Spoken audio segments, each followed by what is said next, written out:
All right. What's happening, everybody? It's your boy, Matty Matt, and we're back. And today we're going to be taking a look at Danger Room Extreme. Now, I'm not going to call this a guide. I mean, maybe you can call it a mini guide, but I'm going to call this a little taste, uh, a little peek, a brief exposure, if you will, into what it's like when I play Danger Room Extreme. I'm going to go over just some of the general aspects, some of the general things you want to watch out for, things you should be aware of, and then I guess in a little more detail, some of the characters I use. I'm not gonna. I mean, some team ups are better than others, but sometimes you can't control what characters uh, the rest of your team chooses. But for Strife in particular, because it is broken down into bosses. Some characters are going to be much better for certain bosses than others. Like for example, Moonstone. I mean, she just wrecks Jean and Magneto, but for Strife, she's actually not that good. And on the flip side, for Ghost Rider, amazing for Magneto and Strife because of the increased damage to supervillains. But for Gene, he's not really that good. And actually, a lot of days I don't even use him at all. Period. Like he's somebody that sits out, just like Spider-Man or Thor would. So we're gonna take a look at this. I have 4 runs planned out for us. I got a run where I'm using Namor, another run where I'm using Ghost Rider because it is Strife and he wrecks Strife, another run with Sentry, and another run with Apocalypse. That one's kind of an oddball, and I'll explain it when we get to it. Uh, and furthermore, so for all these tunes, what's really important with Strife is having iframe ignore and penetration on skills. And I'll show you exactly where to use them and when to use it and why that's so important, why that's actually going to be the make the difference of whether you win or lose the match. And one person on your team should always bring a character that has this in their kit. Okay, it's called skipping, and I'm going to show you exactly what I'm talking about. So let's break down some builds. I'm going to show you some of the builds on the characters, right? So you have an idea of where the comparison lies. So without further ado, let's get to it. All right. We are here. We're doing this thing. But before we jump into the builds, the runs, all that good stuff, a couple things I want to mention. If you guys want me to start covering like the current events going on in the game, everything going on in here, more importantly, the updates, the sneak peeks, all that, let me know. Let me know if that's something that you're interested in. Also, so for Danger Room Extreme, I was actually very interested in Danger Room Extreme when it first got launched, and I think since the launch, I had the top spot all the way up into recently. And one of the ways that you get the top spot and hang on to it is you got to devote a great deal of time to playing, right? Not just obviously you want to win your matches, but it's more of a time investment than anything else. And I just haven't really had the time to invest in it so much lately. So I let others have it. I'm being a little facetious there, but no, really, if you want high rankings, you got to play a lot. But this, so for a guide, I want to make an actual guide, but I want to do it properly. I don't want to half-ass it. And I plan on making like graphics, charts, all that, and I want to do it right.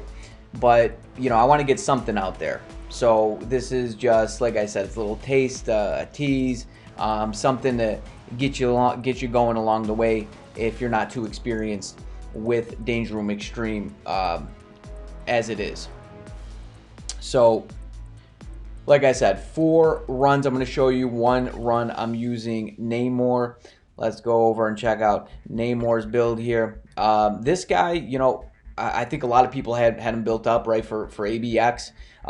Some people may have stripped him down, but I haven't yet. And he's built very good. He's missing 3 Odin's Blessings.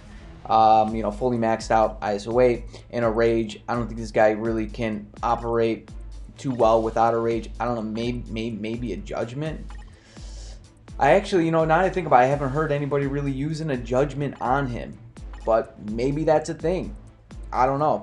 Stats fully maxed out, and he's rocking over 56,000 physical attack, and that's without a team up. Uniform obviously mythic. Let's see, I believe I got all these. Well, you got a couple legendaries and a heroic in there, and man, I could certainly get that up, but you know, it's that movement speed, and that would be useful. The Wolverine uniform, getting that to mythic, that could be useful, but it is what it is. Next up on our list, we got our guy Ghost Rider. I did show his build in a previous video, so let's see, I'm gonna change that team up there so his stats don't get influenced by it. And missing all but 2 Odin's Blessings. This guy's rocking 51,500 energy attack, rocking that Rage. Again, maybe a Judgment could work for this guy. And you know, I went ahead actually just a little while ago, and I used the 11 extreme ISOs over here. Now I'm down to 162. I got that bit. I got the set, that bad boy fully maxed out, and stats fully maxed out. Moving along here. Next is Sentry, right? So actually I gotta switch this again. Sentry, here we go. 59.5, almost 60,000 energy attack, and this guy took care of him very well. A full stack of Odin's Blessings, rocking that Rage still. Although what I'm actually gonna do is, so I'm pretty sure this guy's better with an energy, and I think it's going to be really beneficial to put an energy on this guy. I got to do a little more testing, but I think he might be somebody that can carry me, you know, up to 20 for null. I think he could be one of my null guys, one of my null clearers. We're going to see. So I'm interested in putting an energy, Forge energy with beatdown on it. You know, I have this guy right here with a really good roll on it. And you want that beatdown. I think that beatdown is exceptional for World Boss. So I'm going to do some more. I'm going to get some more runs on video with this Rage, and then I'm going to swap that Rage for that energy right there and see what the difference actually is. So, you know, more information for you guys. I think that'll be useful. I wish somebody already had made a video on that. You know, fully maxed out ISO 8 set and stats. Everything's maxed out here. Moving along, last but not least, we have Apocalypse. Where is this big guy? Here's this big blue guy. All right, and he's not built as well as these other characters, and you know, he's used for ABX now, and he could cap with a minimal build, so you don't even need, you know, let's see, 1 2 3 4 5 6 7. He's missing 7. I don't know, maybe I'll go ahead and you know, throw some more Odin's Blessings on him. We'll see. His ISO 8 set is fully maxed and rocking a Rage. Again, he might be good with the Judgment. Actually, I've definitely 100% heard and seen people capping with the Judgment for ABX. How well he performs in other game modes is still a mystery, but I'm sure he can do it. And let's see, 62.9, almost 63,000 energy attack. Falling a little short on that crit damage. What are you doing, Apocalypse? I might be able to tweak his build a little bit to get that maxed. You know, with the crafted cards now, you know, it's like you have to kind of go through and swap things around, but you might be shooting yourself in the foot and doing a disservice, because, you know, if you're rolling those stats, you know, going for blue stars or whatever the case may be, you might be going back and switching them again. I think, you know, I've had to do that, or I anticipate to do that, so, you know, you might just be throwing gold or other resources out the window. So a little added tip, a little added bonus in there for you. That one's free. That one's on the house. Cost you nothing. Okay, I think that's it. I think we're ready to move along here. I'm going to try to point out exactly what I'm doing throughout these runs. And I think you'll be able to pick up, you know, some things if you don't already know them, if you're not already an experienced Danger Room Extreme player. All right, let's rock and roll. Here we go, ladies and gentlemen. First up, Namor. You see, you know, Magneto lead. That's always a good lead for him. You also could use, you know, Thanos. I've actually used Crescent lead in the past with like double Namor. That could work really well, especially if you're trying to, you know, use some underused tunes to, you know, just get, you know, extra points because you've used all your metas at this point. I always start off with 5, 5, 4, 3, 2, 1. You know, typical Namor rotation. And usually that goes pretty quickly into the first phase. Pretty standard bubble phase, shield bubble, icicle, popping through the ground phase. I don't think this really needs much explanation. Mystique's a good character to use with this team up as well. Passives actually do work now in Danger Room Extreme. By the way, save your tier 3 until after this phase here, the 70 bar phase. Typically it goes at 70 bars. Sometimes you can push them down. All right, so here I always do 4, 3, 5, and then tier 3. Namor's tier 3 is the bread and butter here. That's always going to, you know, that's going to push him, you know, as iframe ignore, penetration, and that's going to push him down. So you experience something like this, where you have the bubble phase and then you have the extreme phase going on simultaneously. And if you can, direct his beam at those bubbles while you're running around, if you're, you know, if possible. But yeah, that's very important with Namor. You want to save his tier 3 for that phase. I always do 4, 3, 5, and then, you know, typically, you know, when you have 3 seconds left on the proc, bust that tier 3. Very nice. Let's go into the next run. Okay, so one thing I didn't mention, you always want to guide Strife's beam to those warp bubbles on the side. Otherwise, you're going to get, you know, the undodgeable purple that will kill you. So you always want, and you'll see the arrow above your head. You always want to be guiding that beam towards those bubbles. Okay, now we got our boy Ghost Rider. He's an absolute monster for Strife. Probably the best character for Strife, hands down. And this run's kind of funky because I have, you know, because my account's built up so much, you'll see that I actually skip the first phase. Typically that doesn't happen, you know, depending on how much energy attack you have on them, how much pierce you have on your cards. Typically that doesn't happen, but I end up doing it here, and I always do 5, 2, 4, and then into the 3, right? So when you have that red there, right, the extreme warning, you typically can't attack, but on Ghost Rider's 3rd skill, you can attack because it has the iframe ignore. And as you saw, we're successfully able to guide the beam to the bubbles during that phase. I think I end up dying here. I probably shouldn't have attacked. And every time I die, I'm always writing something like a goofball. And here, so you'll have this happen to you sometimes too. You kind of bug them out. It's like you almost kind of break the game. But I end up using Ghost Rider's 3rd because it's got that iframe ignore, and that's really OP when it comes to Strife. So he ends up coming back in, and we end up skipping the next phase as well. So we're gonna get again an extreme. Do we get an extreme phase here? No extreme phase, which is, it's funky. You sometimes have some funky things happen when you're not playing according to the typical Danger Room Extreme rules.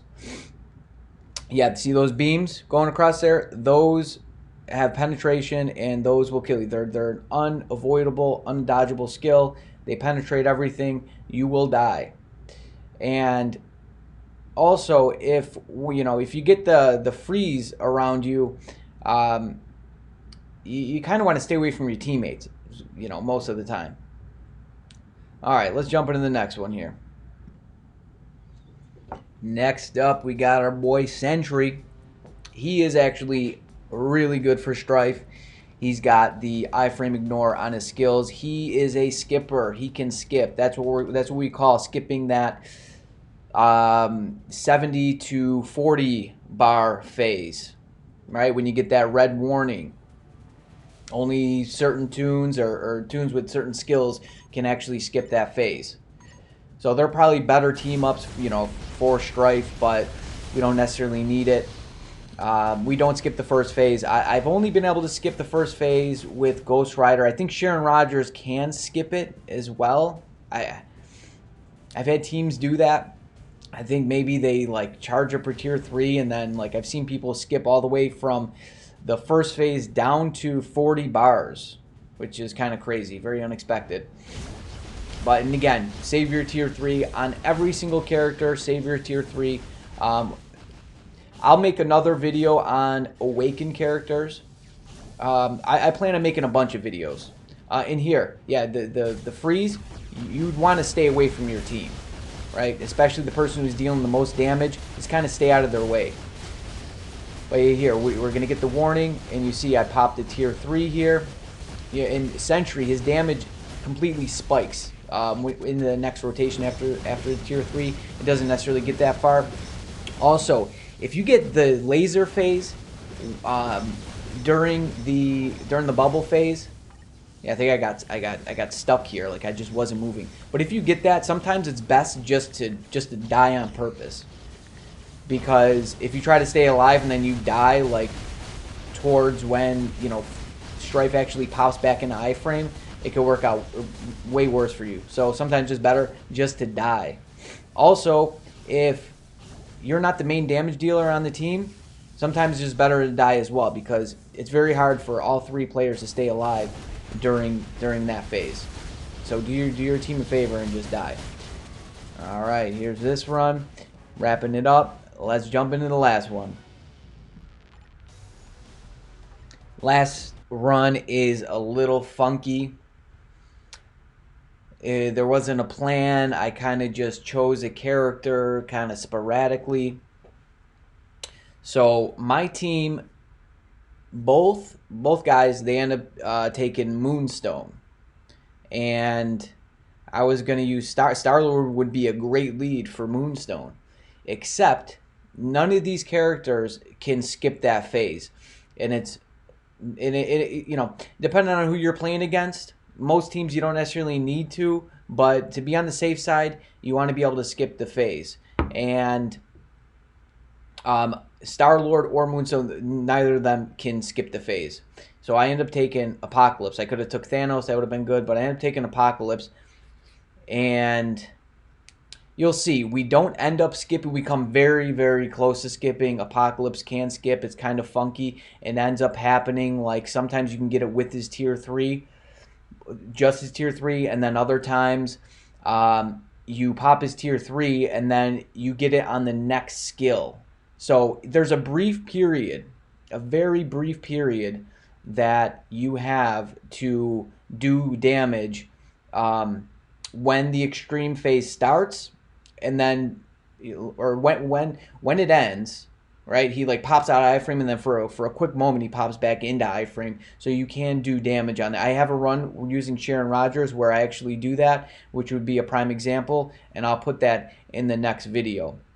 But yeah, if your other 2 teammates have characters that can't skip the phase, to play it safe, you want to bring a character that can do that and can do it very nice. So I end up using the tier 3 here, and as you can see, damage is still happening. Right, and it's right at this point where I use that skill, you can pop in and do damage, and sometimes it works, sometimes it doesn't.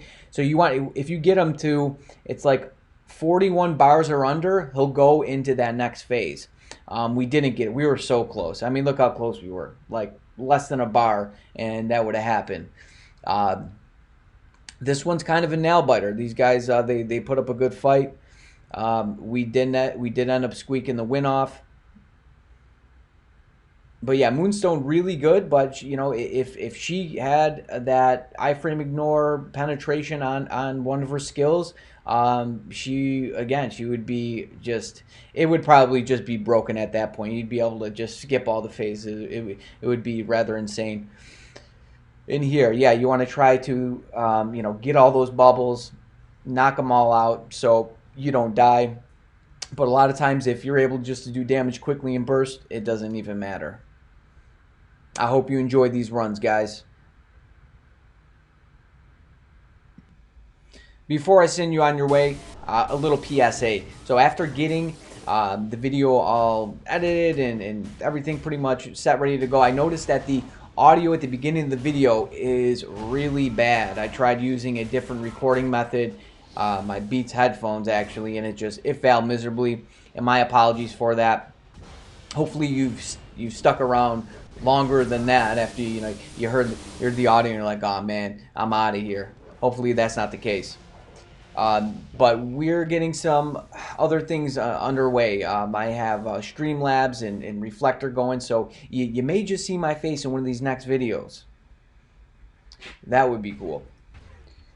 So, and like I mentioned, I want to bring a proper guide, something you can refer to, you look at, like, you know, what team ups, what characters are better to use, so on and so forth.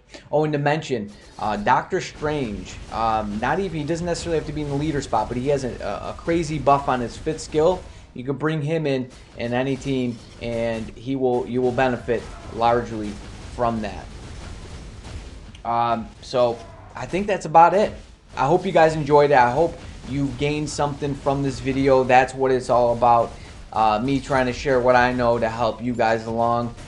And if you like what you saw, please, you know, if you're not subscribed already, subscribe to the channel and, you know, hit the thumbs up button. That will motivate me more to bring you, you know, more content and better content, right? So if I see, you know, more people actually want to see these videos that I'm making, it's going to motivate me to actually do it. All right. You guys stay breezy, and I'll catch you in the next one. Peace.